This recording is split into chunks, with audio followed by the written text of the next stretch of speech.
A while back, I created this super awesome, floor space friendly rolling cart for all the lollipop tools that I drop into a hole I made in my garage floor.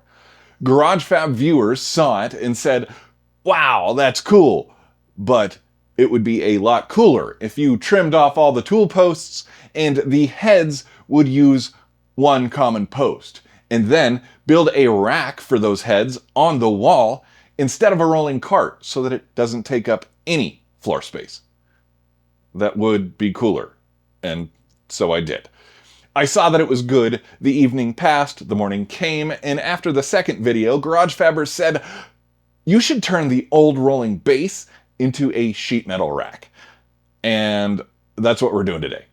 I started with scavenging the heavy-duty casters by whacking off all the parts I didn't need. Once again, I've got no plans or drawings. I just know that I want this rack to be a series of pieces of angle iron that will create multiple channels that I can use to file away different sizes of sheet metal. I want the load to be low to the ground, so I'll add a length of 2-inch square to the undersides of the pieces that have the wheels attached. This piece is where the angle iron pieces will rest. I'm going to start with 2-inch angle because it'll cover the open ends of the square tubing. I just think that'll look better. I decided to make this rack 5 feet long, mostly because I have all of my material cut into 10-foot lengths to get it home and to store in my garage. Cutting one of those pieces in half gives 5-foot lengths. I plan to store full 4-foot by 8-foot sheets lengthwise on this thing, so 1.5 feet will hang over the edge on both sides. That seems reasonable to me. Someone in the comments recently said I should store my sheet metal vertically to save floor space. That's so simple and brilliant, and I'm going to do exactly that when I get a workspace with a higher ceiling and a taller door. Currently, my ceiling is only 8 feet high and my door is less than 7. If I need to get sheet metal outside, I feel like that's going to cause me a problem. So for now, the sheet metal is going to lay down long ways. I only have one 10-foot length of 2-inch angle, so the rest will be some smaller 1.5-inch angle that I have laying around. Eventually, one of these pieces is going to come face to face with the first pieces that I welded in, which will make one really wide channel. In hindsight, I probably should have used a piece of flat bar on one side so that all the channels were nearly the same width. But I'm going to embrace this extra wide channel and use it for things like the multiple sheets of plywood and MDF sheet that I use for templates. So I got incredibly lucky with this. I have not really been measuring or planning anything. I've just been sticking stuff together. But it turns out that the amount of space I had between this piece of angle iron and this piece of angle iron equals exactly 4 pieces of this angle iron.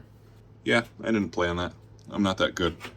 So these fit perfectly, with the exception that I wasn't looking ahead far enough, and these beads is actually causing problems. I can't scoot this directly up next to the other piece, which is the same as back here. Weld bead is getting in the way.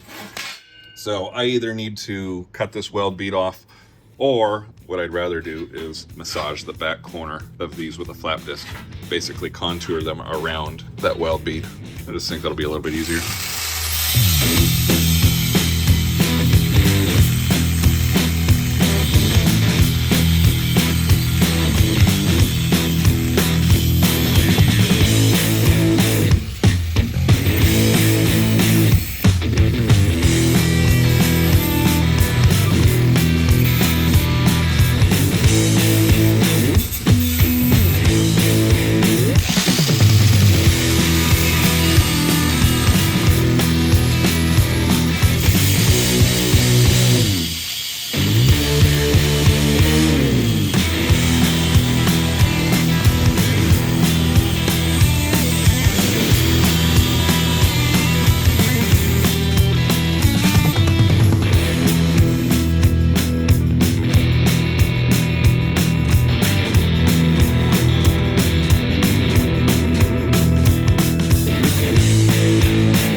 little bit heavier.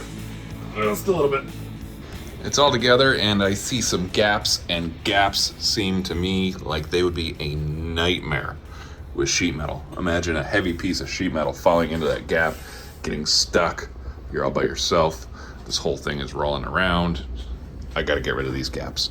This one should be pretty easy. This is just a gap in the center, and I think all this is gonna flex enough if I just use some clamps. This one over here in the middle is just poor measuring or a lack of measuring. So that one's not gonna work with clamps because everything's welded on the end over here. But I might just fill it up with weld, some steel rod, I don't know, but these gaps have to go.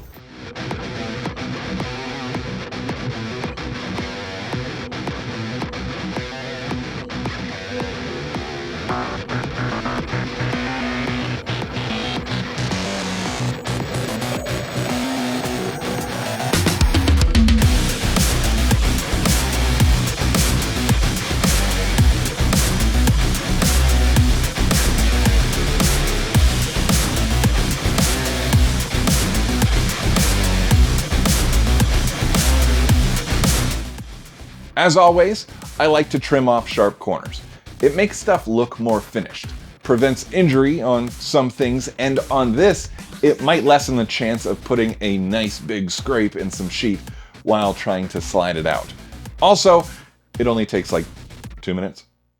I'm kind of running out of material already, and I need a backrest for this rack. Something for the sheets to rest against when there's not a wall nearby.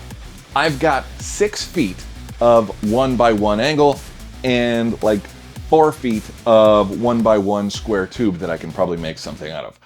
To start, I'll just make the backrest as large as I can with what I have, which would be 3 feet tall and 4 feet wide. And of course, I'm gonna trim off the corners.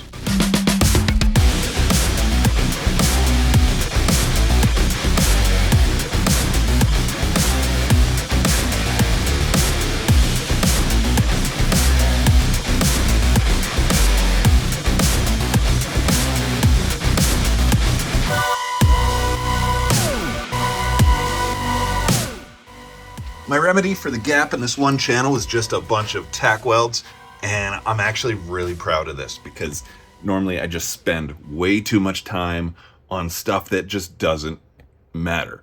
And this hurts my pride a lot. It really does. But I think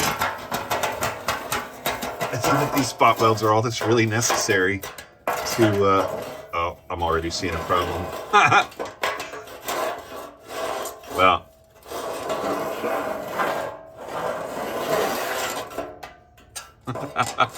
this could suck in the future trying to get sheet metal on the rack, but I'm still not gonna worry about it right now. It's gonna keep the sheet metal from getting stuck in there. Might slow things down putting it on, but I'm gonna worry about that if it happens. The little backrest thing is a little wobbly.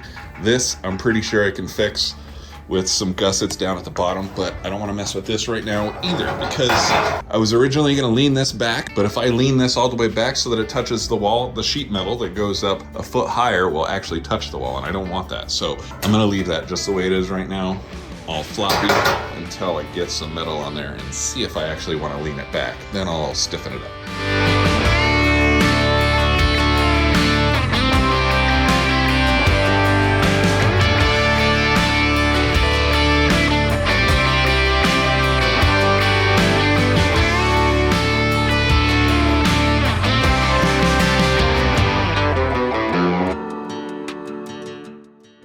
I am pretty sure that I have lost some floor space with this rack, but I'm going to tell myself, and I'm going to believe it, that the fact that this whole thing is mobile now is actually going to make life a lot easier. This is now sticking out from the wall about a foot, maybe a little bit more. Whereas before, the sheet metal was pressed flat up against the wall. The one thing that I can say that's better about this is that all these small pieces of sheet metal up front used to be held to the wall using larger pieces. And so I couldn't see them. I didn't know what scrap pieces I had. Now, because they're leaning back on their own weight, I can actually see all the little pieces. So I don't need to cut into a giant sheet if I just need just a little bit of sheet metal. So I do think that this is going to be better.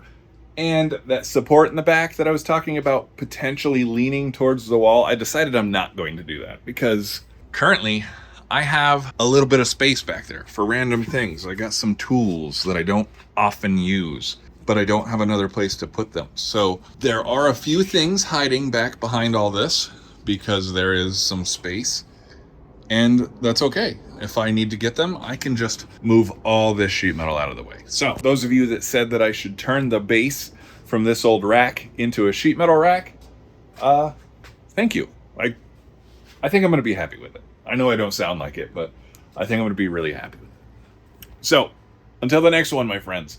I don't want to close it out just yet. I wanted to show you that I've already started working on the Mighty Max. This whole area is clean. I've got all kinds of room under the front of the truck now. And I got so excited with all this space for activities that I already started working on everything. So I don't think it's going to be the next video that you guys see, but I am working on it. We're going to start seeing the Mighty Max make a comeback because we got to get this thing out of the garage.